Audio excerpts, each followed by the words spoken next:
तो विनी द पू को कौन नहीं जानता। सब जानते हैं कि वो बहुत ही प्यारा और मासूम भालू है जो बच्चों बड़ों सबके साथ खेलता है। खाने में उसे हनी यानी शहद बहुत ही पसंद है, लेकिन क्या वो अगर वो रॉन्ग टर्न ले ले यानी गलत रास्ते पर चढ़ पड़े, हनी के साथ खून भी खाए। तो कहानी की शुरुआत उसी अंदाज में होती है जिसे कार्टून शुरू होते हैं, जहाँ बताया जाता है कि एक बार एक बच्चा जिसका नाम क्रिस्टोफर रॉबिन था, जंगल में उसे बहुत सारे जानवर मिले थे। ऐसे जानवर जो खतरनाक नहीं थे, मतलब कि वो इंसानों के साथ घुल मिल सकते हैं, और उनकी दोस्ती क्रिस्टोफर से हो गई थी। अब उनके अंदर जो मेन था, जो सबसे मशहूर था, वो विनी द पू था, और क्रिस्टोफर के सबसे ज्यादा करीब भी वही था। उसके साथ उसके बाकी के 4-5 दोस्त भी थे। वो यहाँ इस काफी बड़े जंगल में रहते थे जो तकरीबन 100 एकड़ होता है। क्रिस्टोफर भी अब उनके साथ यही पर ही रह रहा था। वो लोग हंसी खुशी अपनी जिंदगी गुजार रहे थे, लेकिन वक्त के साथ साथ जब क्रिस्टोफर बड़ा होता है तो उसे अपनी पढ़ाई पूरी करने के लिए और लोगों को छोड़कर दूर जाना पड़ता है, जिससे वो लोग बहुत दुखी हो जाते हैं। अब हालांकि क्रिस्टोफर ने उनसे वादा किया था कि मैं तुमसे मिलने आता रहूंगा, पर वो कभी भी नहीं आया, तो इसीलिए वो हमेशा उसे याद करती रहती थी। क्रिस्टोफर के साथ रहने से उनके अंदर इंसानियत और अच्छाई आ गई थी, लेकिन उसके जाने के बाद वो बिल्कुल अकेले पड़ गए, और तो सर्दियाँ भी आ गई, तो ठंड और भूख की वजह से उनकी मरने वाली हालत हो जाती है। अब उन्हें भूख से तो खुद को बचाना था, इसीलिए वो बहुत ही मुश्किल फैसला लेते हैं। वो अपने एक साथी को मारकर उसे ही खा जाते हैं। अब अपने ही साथी को खाने की वजह से वो बहुत ही दुखी थे, और उनकी जिंदगी का ये बहुत ही बुरा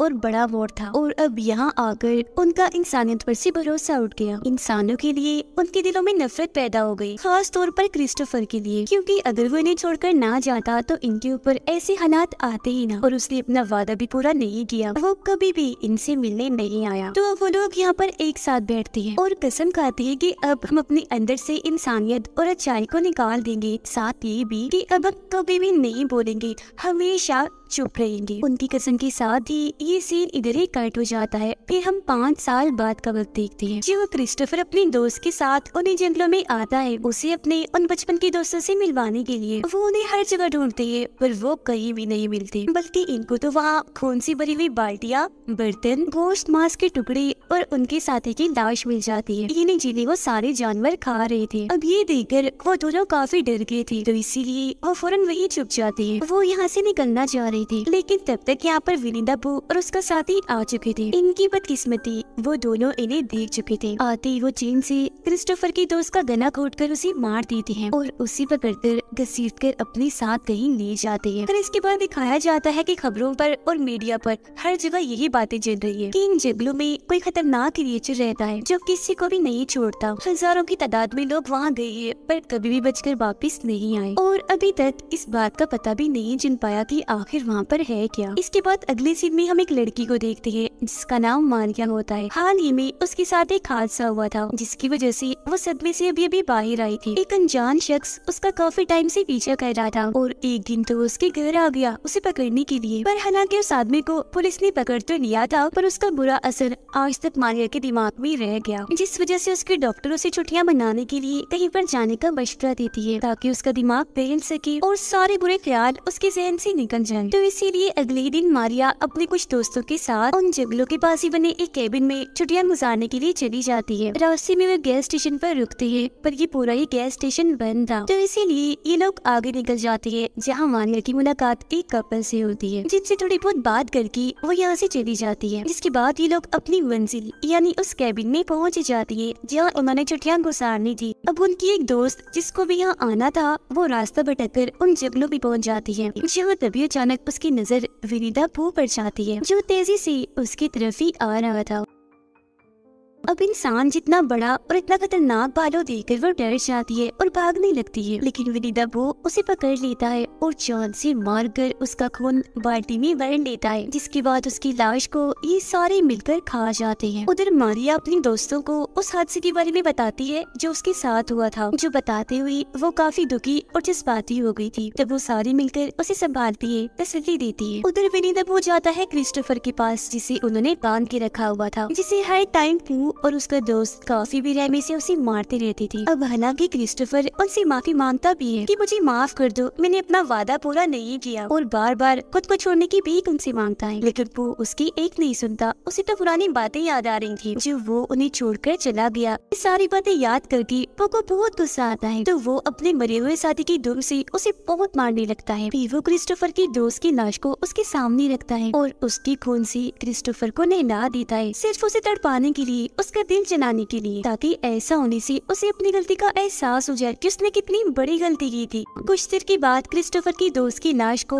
वो फेंकने के लिए जा रहा था, लेकिन तभी उसे रास्ते में म्यूजिक की आवाज आने लगती है जो केबिन से आ रही थी और लड़कियों ने लगाया हुआ था। तो अब वो उसी रास्ते पर जाने लगता है और केबिन के पास आ जाता है। मारिया की एक दोस्त यहाँ पूल में नहा रही थी और खूब मस्ती कर रही थी, जबकि वो वहाँ आकर चुपके से उसे देख रहा होता है। हालांकि मारिया की दोस्त ने भी उसे देख तो लिया था, पर उसे लग रहा था कि शायद मेरी दोस्ती मेरे साथ मजाक कर रही है, तो इसी वो नजरअंदाज कर देती है। दोबारा से इंजॉय करने लगती है, लेकिन तभी यहाँ पर पू और उसका साथी आ जाते हैं। वो उसके मुंह पर कपड़ा रख के दम घुटने लगती है और पकड़कर उसे अपने साथ ले जाते हैं। वो लोग उसे बाहर सड़क पर उनकी गाड़ी के सामने ही ले आते हैं। पू का दोस्त उसके हाथ पैर बांधकर गाड़ी के सामने ही लिटा देता है। उसके बाद वो गाड़ी में बैठकर धीरे धीरे गाड़ी चलाकर उसकी तरफ ही आने लगता है और टायर से उसका सर कुचलकर जिस्म से अलग कर देता है, जिससे बड़ी बेरहमी से उसकी मौत हो जाती है। और बस उसकी हम चीखें ही सुन पाते हैं। उसके चिल्लाने की आवाजें उसकी दोस्तों ने भी सुन ली थी, तो वो सारी एक जगह इकट्ठा हो जाती है। वो काफी परेशान हो गई थी, इसीलिए उसे ढूंढने के लिए वो घर से बाहर जाती है, जहाँ इन्हें उसकी लाश मिलती है काफी बुरी हालत में। उनकी भी हालत खराब हो जाती है, वो डर चुकी थी। वापस केबिन में आकर छुपने की कोशिश करने लगती है, जबकि पू और उसका साथी अभी भी वही थे, केबिन के आस पास ही मंडला रहे थे। चारों लड़कियां दो के ग्रुप में होकर अलग अलग हो जाती है। तो जाती है केबिन के सारे दरवाजे बंद करने के लिए, जबकि इन हालात की वजह से मारिया की तबीयत खराब हो रही थी, तो उसकी दोस्त उसे ऊपर ले जाती है। वो दोनों लड़कियां दरवाजे बंद करने जा ही रही थी कि तभी उससे पहले एक जगह पर उन्हें विनी द पू का साथी मिल जाता है, जो अब इन दोनों पर ही हमला करने लगता है। उनमें से एक दोस्तों बाहर गिर के बेहोश हो जाती है, जबकि दूसरी पूल के अंदर गिर गई थी। तब पानी वाली दोस्त के पास विनी द पू का साथी जाता है और हथौड़े से उस पर काफी बार हमला करता है, मार मार के उसका बुरा हाल कर देता है। उसकी भी मौत हो जाती है। ये करने के बाद पू और उसका साथी मारिया की उस दोस्त को जो बेहोश हो गई थी अपने ठिकाने पर ले जाने लगते हैं, जिन्हें मारिया और उसकी दोस्त ने देख लिया था। तो अब ये दोनों भी अपनी दोस्त को बचाने के लिए उनके पीछे पीछे जाने लगती है। पू और उसका साथी जब अपने घर पहुँचती है तो हम बड़ा ही अजीब सीन देखते हैं। विनी द पू जिसे पहले हनी शहद बहुत पसंद था, अब उसे गंदा खून वाला शहद पसंद है, जिसे वो बड़ी मजे से खा रहा होता है। और उसके पास में ही मारिया की बेहोश दोस्त बंधी हुई थी, जिसे अब जैसे होश आती है वो दोबारा से उस पर हमला कर देता है और एक बार फिर से उसे बेहोश करके वहाँ से बाहर आ चुका था। इतनी ही देर में मारिया और उसकी दूसरी दोस्त भी यहाँ आ गई थी। वो अपनी दोस्त को होश में लाकर उसे आजाद करवा देती है। जैसे वहाँ से भागने लगती है उन्हें क्रिस्टोफर भी दिख जाता है, जो बंधा हुआ था, काफी जख्मी था, हालत उसकी काफी खराब थी। तो अब ये लोग उसे भी खोलकर आजाद कर देती है। अब इन्हें वहाँ पर एक और औरत की चिल्लाने की आवाज आती है। तब क्रिस्टोफर उन दोनों को उसे बचाने के लिए भेज देता है। वो औरत असल में दर्द की वजह से चिल्ला रही थी, उसे बहुत बुरी तरह से मारा हुआ था। अब ये औरत और कोई नहीं बल्कि वो है जो मारिया को मिली थी जब उसका हस्बैंड भी उसके साथ था, और इन दोनों ने मारिया से बात भी की थी। ये औरत अब इन लोगों को उन दोनों के बारे में बताने लगती है, यानी कि बू और उसके साथी की। वो कहती है उनमें से एक बालू है, दूसरा उसका दोस्त है जो पीग है, जिन्होंने बहुत सारे लोगों को मौत की घाट उतार दिया है, वो भी बहुत बेरहमी से, पर कोई भी उसकी बात नहीं सुनता। वो औरत फिर बताती है कि जो बू है वो तो हर किसी को टॉर्चर करता है, बुरी तरह से मारता है, जबकि उसका साथी बस चीखता ही रहता है, क्योंकि वो ये काट मार चीर फाड़ देकर एंजॉय करता है। अब मारिया और उसकी दोस्त उस औरत को वहाँ से ले जाने की कोशिश करती है, पर वो नहीं जाती, क्योंकि उसे उन दोनों पर बहुत गुस्सा था। वो यही रुकती है उन दोनों से अपना बदला लेने के लिए। उसके सामने तभी पू का साथी आ जाता है। वो उस पर गन तान देती है, लेकिन गोली चलती ही नहीं।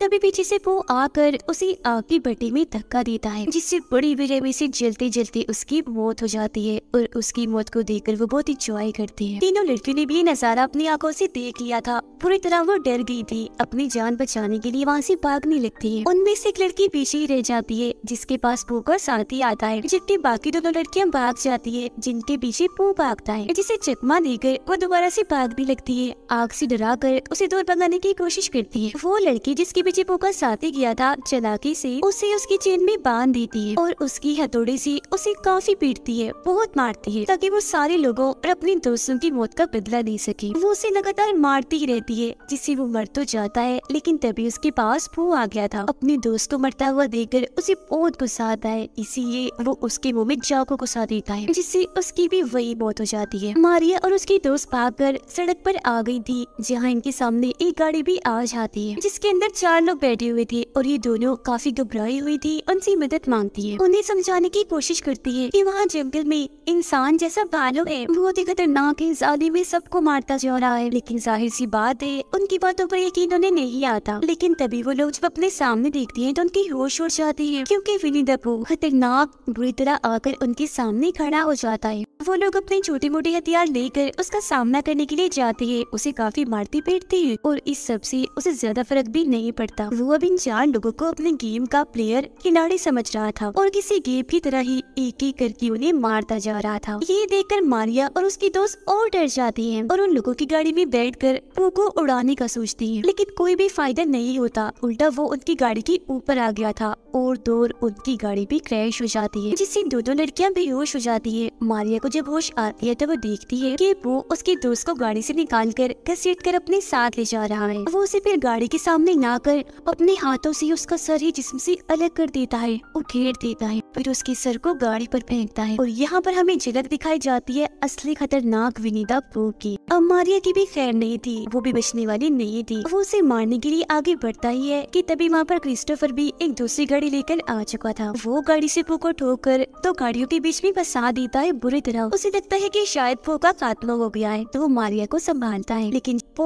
उन दोनों गाड़ियों के बीच से निकलकर आ जाता है। सही सलामत था, उसे कुछ भी नहीं हुआ था। बाहर आते ही वो मारिया को दोबारा से पकड़ लेता है। वो उसे मारने ही वाला था कि तभी क्रिस्टोफर सामने आकर उससे बहुत मिन्नतें करने लगता है उसकी जान छोड़ने के लिए। वो कहता है कि तुम मारिया को छोड़ दो, मैं तुमसे वादा करता हूँ सारी जिंदगी मैं यही इन्हीं जंगलों में रहूंगा तुम्हारे साथ, तुम मेरे पहले दोस्त हो विनी द पू। लेकिन सालों बाद आज कसम तोड़कर पू बोल ही देता है कि तुम चले गए थे, अब कुछ नहीं हो सकता। बस इतना बोलते ही वो मारिया का गला ही चीर देता है। अब ये देखकर क्रिस्टोफर काफी डर सहम गया था, उसे लग रहा था कि वो भी पू का शिकार हो जाएगा, पर फिर भी वो भाग जाता है। जबकि पू जो काफी घबराया हुआ था, वो खिलाना भी था, कई बार मारिया पर वार करके उसके जिस्म के सैकड़ों टुकड़े टुकड़े कर देता है। हम खतरनाक पू को देखते हैं, जिसने ये फैसला कर लिया था कि वो आने वाले हर एक इंसान का इससे भी बुरा हाल करेगा, क्योंकि इस बुराई के रास्ते पर उसे बहुत अच्छा लग रहा था। इसी के साथ ये कहानी इधर ही खत्म हो जाती।